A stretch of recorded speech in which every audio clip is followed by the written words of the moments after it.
آج کی ویڈیو میں ہم بات کریں گے شوہر اور بیوی کے رشتے کو مضبوط بنانے کے لیے چند نہایت خوبصورت بامقصد اور اسلامی اقوال پر جو آپ کی زندگی کو خوشیوں سے بھر سکتے ہیں۔ اور اس کی نشانیوں میں سے ہے کہ اس نے تمہارے لیے تم ہی میں سے جوڑے پیدا کیے تاکہ تم ان سے سکون حاصل کرو۔ تم میں سب سے بہتر وہ ہے جو اپنی بیوی کے ساتھ بہتر سلوک کرتا ہے۔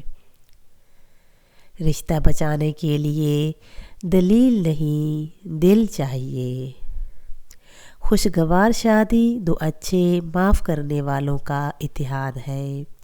اچھے رشتے خود بخود نہیں بنتے، انہیں وقت، توجہ اور برداشت چاہیے۔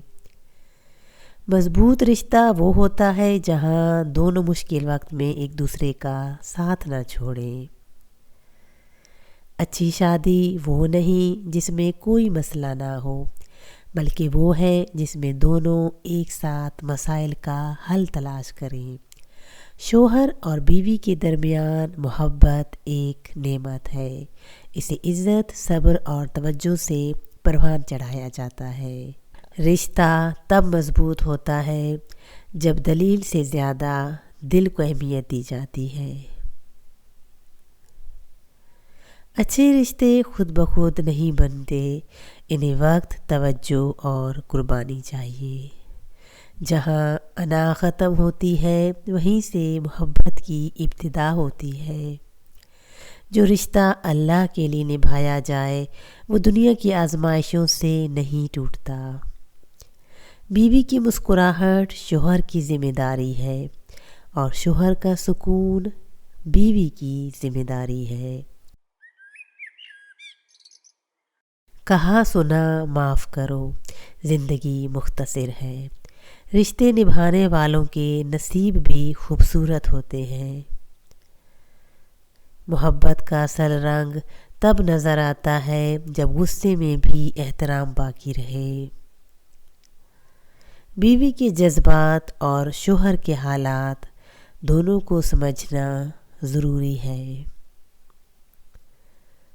خوشحال شادی وہی ہوتی ہے جہاں شکوے کم اور شکر زیادہ ہو۔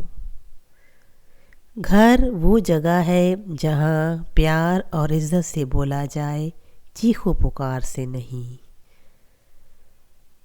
خوشحال گھر وہ ہوتا ہے جہاں ایک دوسرے کی کمزوریوں کو چھپایا جاتا ہے نہ کہ جتایا جائے۔